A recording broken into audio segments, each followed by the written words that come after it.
முன்பு ஒரு காலத்தில் ஒரு மரத்தில் கிளி ஒன்று வசித்து வந்தது. அதற்கு ஒரே போல் இருக்கும் அழகான 2 குஞ்சுகள் இருந்தது. ஒருநாள் தாய்க்கிளி தன் குஞ்சுகளுக்கு உணவு தேடி சென்றபோது ஒரு வேடன் அங்கே வந்து அந்த மரத்தில் ஏறி அந்த 2 குங்களையும் எடுத்து தன் பைக்குள் போட்டான். ஆனால் ஒரு குஞ்சு சாமர்த்தியமாக தப்பித்து விட்டது.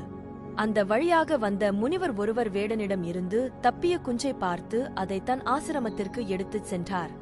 இவ்வாறு அந்த 2 கிளி குஞ்சுகளுள் ஒன்று வேடனிடமும் மற்றொன்று முனிவரிடமும் வளர்ந்தது. ஒரு நாள் அந்த நாட்டினுடைய மன்னர் தன்னுடைய குதிரையில் காட்டுக்கு வந்தார்.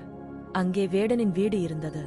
மன்னர் அவன் வீட்டின் அருகே குதிரையில் சென்று கொண்டிருக்கும்போது திடீரென்று, எஜமானே, எவனோ ஒருவன் குதிரையில் வந்து கொண்டிருக்கிறான், சீக்கிரம் வில்லை எடுத்து ஏய்த்து அவனை கொல்லுங்கள் என்று ஒரு கூண்டிற்குள் இருந்த கிளி சத்தம் போட்டது.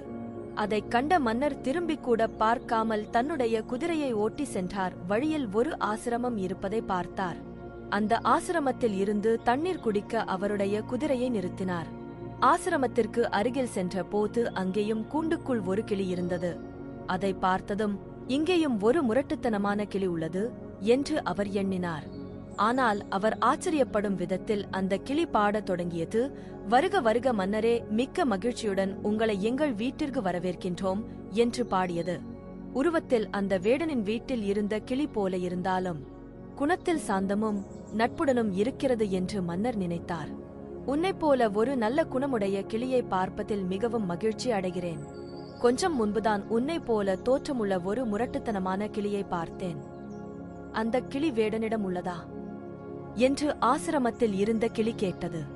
ஆமாம், ஆனால் அது உனக்கு எப்படி தெரியும் என்று அரசர் கேட்டார். அந்த கிளி சொன்னது, மன்னரே, அவன் என்னுடைய சகோதரன்தான். நாங்கள் இருவரும் ஒரு கூட்டில்தான் வசித்து வந்தோம்.